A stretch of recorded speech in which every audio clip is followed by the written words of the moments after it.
Hello everyone, welcome back to another new video after a long break. আজকের করা ভিডিওটি মূলত 2025 এর একটি ইভেন্ট ছিল। ইভেন্টটি ছিল দুবাই রান।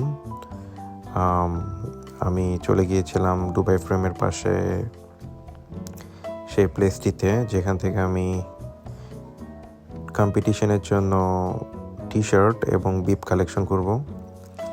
পরবর্তীতে আমি টি শার্ট এবং বিপ কালেকশন করে নেই এবং আমি দেখছিলাম টি শার্টের সাইজটি আমার সাথে ঠিক মতো যাচ্ছে কিনা।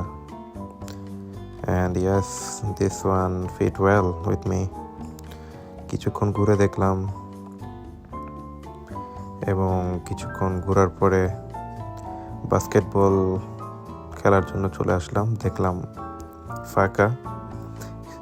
অনেকক্ষণ প্র্যাকটিস করার পরেও একটাও বল আমি কেজের মধ্যে ঢুকাতে পারলাম না। দেন কিছুক্ষণ হাঁটাহাঁটি করতে করতে দুবাই ফ্রেমের ভিউ দেখতে দেখতে চলে এলাম বাসায়। And the next day view from the metro in the morning 7 AM। সবাই অলমোস্ট রেডি, চলে এসেছে ইভেন্টে পার্টিসিপেট করার জন্য এবং সবগুলো মেট্রো স্টেশন খুবই ক্রাউডেড।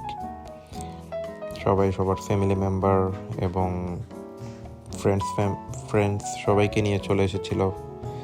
খুবই সুন্দর একটা পরিবেশ ছিল তখন।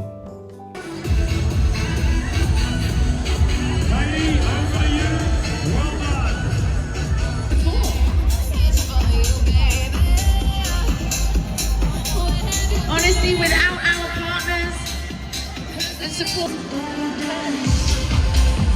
Do not stop, guys. Keep moving, please. Everybody keep moving. Do not stop. Dubai রানের এই রেসটি শুরু হয়েছিল মেইনলি এমারাত মেট্রো স্টেশন থেকে। সেখান থেকে দুবাই মল, বুর্জ খলিফা পর্যন্ত এই রেসটি সমাপ্ত হয়। দীর্ঘ 5 কিলোমিটার পথ সবাই হেঁটে পার দিয়ে আসলো মোহাম্মদ বিন শেখ জায়েদ রোড দিয়ে, যে রোডটি সবসময় যে রোডের উপর দিয়ে পুরো দিনে মিলে